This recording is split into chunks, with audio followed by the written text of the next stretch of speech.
Christmas Eve should have been festive, but I was already exhausted from the long drive to my girlfriend Sarah's family home. We lived far from our families, and this year we had decided to make the 11-hour road trip instead of staying behind. The snow was thick along the highway, turning the lights of passing cars into hazy streaks.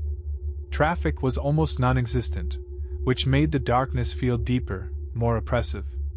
A few hours into the trip, I realized we needed gas. I pulled off at a small, unassuming station tucked just off the road. The lot was empty, snow piled high along the edges, and the wind cut straight through my coat as I stepped out. Sarah stayed in the car with the heat running, while I hurried inside. The moment I opened the door, a strange quiet hit me. No cashier, no other customers, no hum of a refrigerator. The lights were on, and the doors were unlocked, but the place felt abandoned. I called out, peeking into the back room, but no one answered. I grabbed a couple of drinks and walked back out, hoping the attendant was just somewhere out of sight. When I returned, my heart jumped. A man was standing by Sarah's window. Bundled in a heavy winter coat, his face obscured, he was knocking on the glass and trying to get her attention. She hadn't rolled the window down, and I could tell she was terrified. The moment he saw me, he stepped back and began walking down the edge of the lot toward the road. There was something deliberate about his movements, a sense that he had been waiting for me to enter the building. We didn't linger.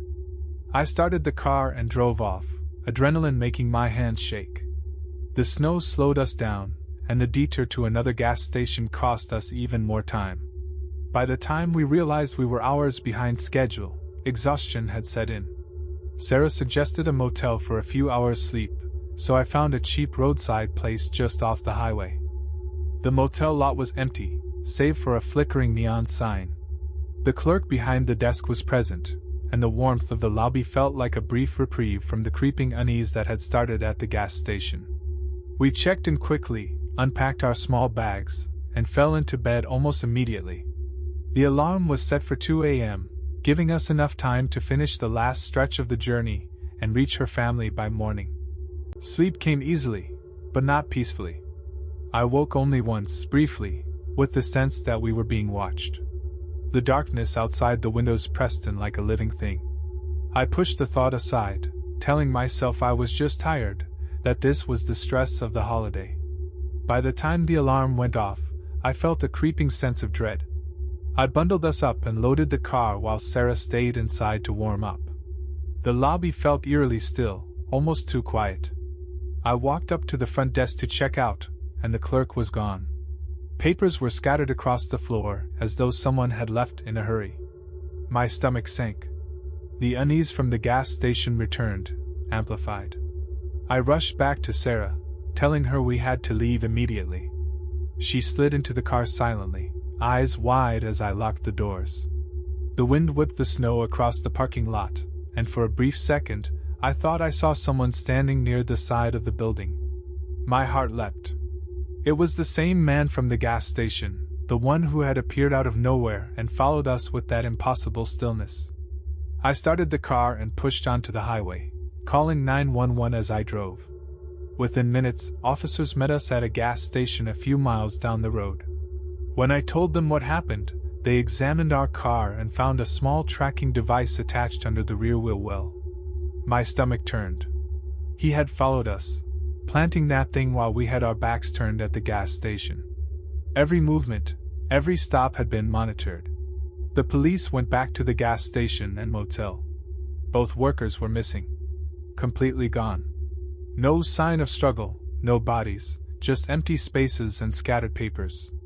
My mind raced, trying to piece it together.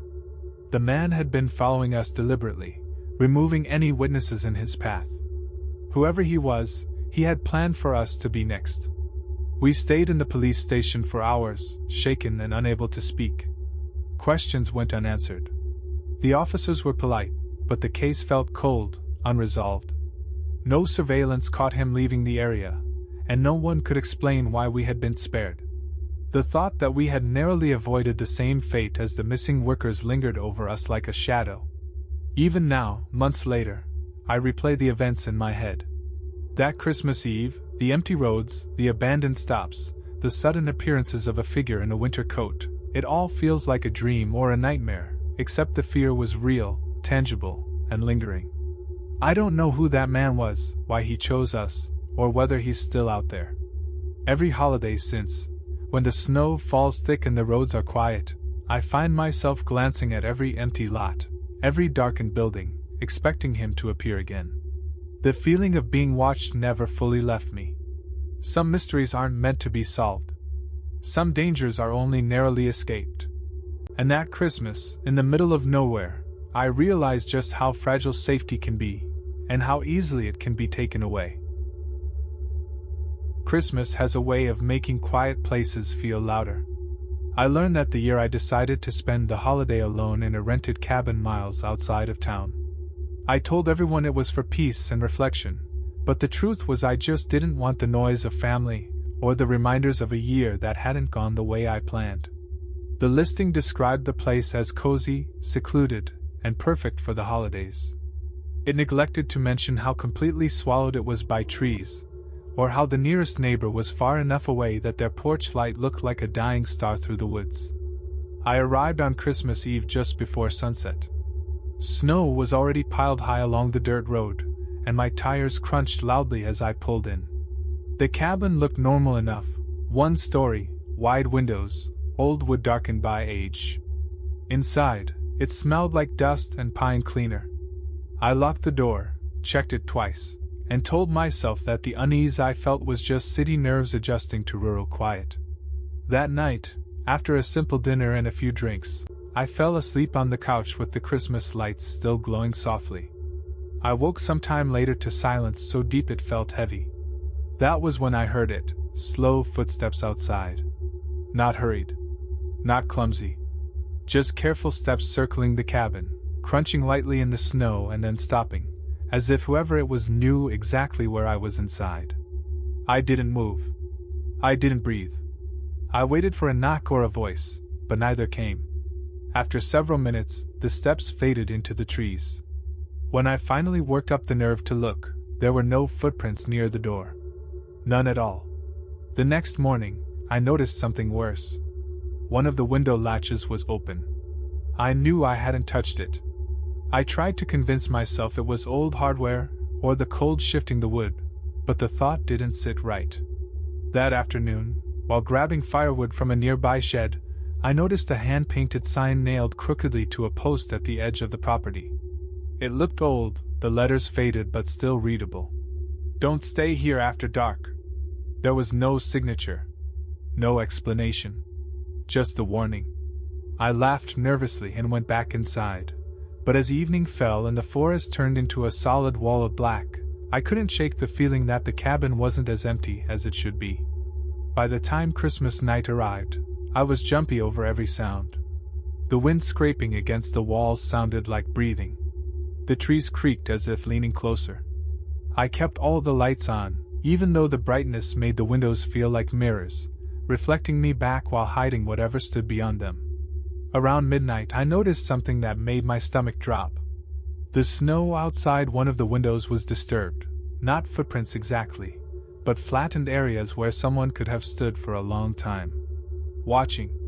I turned off the lights one by one, hoping to disappear into the darkness of the cabin instead of broadcasting my position. That's when I heard the footsteps again. This time they were closer. On the porch. I grabbed my phone and quietly locked myself in the bedroom, pressing my back against the door. The steps stopped just outside, followed by a faint scratching sound near the window, like fingers brushing glass. I didn't look. I couldn't. I called the police with shaking hands and whispered my location, but the dispatcher told me it would take time. The roads were bad. The storm was getting worse. Then the scratching stopped. For a moment, I thought whoever it was had left.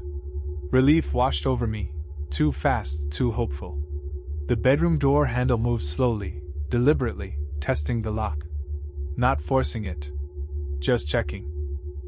I stayed silent. I don't know how long I stood there, barely breathing, until I heard footsteps retreating through the living room and out into the snow. When the police finally arrived, there was no one there. No footprints leading away from the cabin. No signs of forced entry. Just that open window latch and the warning sign outside. They suggested an animal, or a prank. But animals don't test door handles, and pranks don't feel calculated. I left before sunrise, abandoning the rest of my stay. As I drove away, I glanced in the rearview mirror and thought I saw someone standing at the edge of the trees, watching the car disappear down the road. I never went back. And every Christmas since, when the nights grow long and quiet, I think about that cabin, and how whatever was out there didn't chase me. It just waited. I thought spending Christmas alone in my family's old cabin would be peaceful. After years of crowded holidays and work obligations, the idea of a quiet weekend with only my dog for company seemed perfect. The cabin sat deep in the woods, surrounded by snow-laden trees and miles of empty roads. It wasn't luxurious, just an old wooden structure with creaking floors and frost-covered windows, but it had the charm of isolation, the kind that made me feel like the world had paused. I arrived late Christmas Eve, the wind already biting through my jacket. Snow had begun falling lightly, coating the driveway and brushing the windows in frosted patterns. I unlocked the cabin door and stepped inside, the warmth from the old fireplace welcoming me. I unpacked my few belongings and set out some snacks for the evening, settling in with my dog curled up on the couch. At first, it was everything I hoped for. Quiet, calm, almost meditative. I played some old Christmas music and watched the snow outside turn the world into a blurred white canvas. But as the night went on, I began noticing small things that didn't make sense. The sound of footsteps outside the cabin, soft and slow, drifted over the snow. I assumed it was my imagination or the wind moving branches across the roof, but the feeling persisted. Around midnight, I found a folded note left on the porch. I didn't remember leaving anything outside. Picking it up, my stomach dropped. Written in jagged letters was a single line. "Stay inside." I locked every door and checked the windows. The note should have scared me, but I tried to laugh it off as some prank from a neighbor, or maybe a wildlife researcher in the area. The snowstorm intensified, and the isolated cabin suddenly felt much smaller. I tried to distract myself with a movie, but every little sound, the groan of the floorboards, the whisper of the wind, the scrape of snow against the windows, kept me tense. Hours later, the feeling of being watched became impossible to ignore. Shadows flickered past the frosted windows, and the snow outside showed signs of someone walking around the perimeter, heavy boots leaving clear imprints. I never saw the figure clearly, but it was deliberate, methodical, moving around the cabin without ever stepping too close. It felt like they were observing me, studying my movements, waiting for me to make a mistake. I grabbed my phone to call for help, but my signal was patchy at best, just enough to make my heart race knowing I couldn't rely on anyone. By the time I realized the storm had trapped me here, the anxiety had fully set in. Whoever was outside wasn't random, they were deliberate, calculating. I stayed awake the rest of the night, listening to the snow and the footsteps circling the cabin, convinced that each creak of the floor or gust of wind might be my last warning. When dawn finally arrived, the storm had calmed, leaving a thick layer of snow covering the ground. I peeked outside cautiously and noticed the footprints had disappeared, as if whoever had been watching me had vanished into thin air. The cabin felt eerily empty and too quiet. I expected signs of intrusion, mud on the floor, broken branches, but there was nothing. Just the lingering tension and the unsettling thought that I had been observed all night. I considered leaving immediately, but the snow made the roads treacherous. I packed a small bag, keeping my phone and keys close, and cautiously stepped outside with my dog. The footprints didn't reappear, yet the sense of being followed didn't leave me. Every shadow, every brush of wind against the trees, felt like it could be the same figure, waiting just beyond sight. Later that afternoon, I tried calling the local ranger station, hoping someone could check the area. They assured me no reports of trespassers had been filed, and no vehicles or people had been spotted near the cabin during the storm. That only made the night feel stranger. If no one else was out there, who, or what, had been circling my cabin? And why leave the warning note? The questions piled up, unanswered. I stayed the rest of the day inside, moving cautiously and locking each door behind me. My dog remained unusually alert, growling softly whenever I neared a window. The cabin no longer felt like a refuge, it felt like a trap, like the walls themselves were closing in. Each small sound made my stomach twist, the crack of the fireplace, the rattle of the shutters, the distant thump of snow falling from a tree. By evening, I had resigned myself to the fact that the mystery would remain unresolved. Whoever had been out there had disappeared without a trace. There were no clues, no explanations, only the memory of eyes watching through the snow and the warning to stay inside. I left that night, driving carefully through the quiet forest, my eyes scanning every shadow. The snow covered any evidence, but the feeling of being tracked lingered long after I was out of sight. Even now, every Christmas since, I think back to that night. I wonder if the figure returns each year, silently observing, waiting for someone foolish enough to ignore the warning. I still keep my doors locked when I'm alone, and I never wander far into the woods at night.